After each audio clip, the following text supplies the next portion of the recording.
إن شجرة الزقوم طعام الأثيم كالمهل يغلي في البطون كغلي الحميم خذوه فاعتلوه إلى سواء الجحيم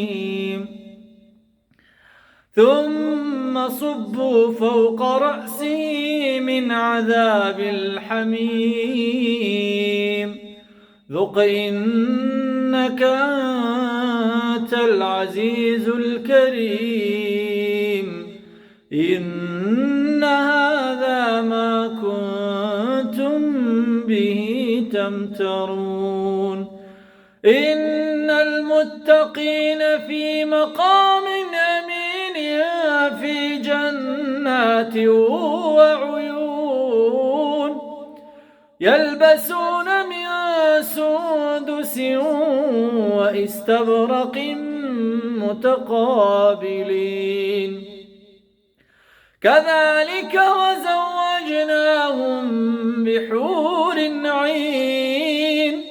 يدعون فيها بكل فاكهة آمنين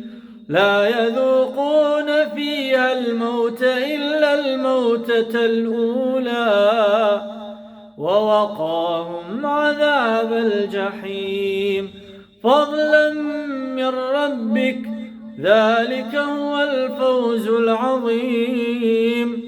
فإنما يسرناه بلسانك لعلهم يتذكرون فارتقب إنهم مرتقبون.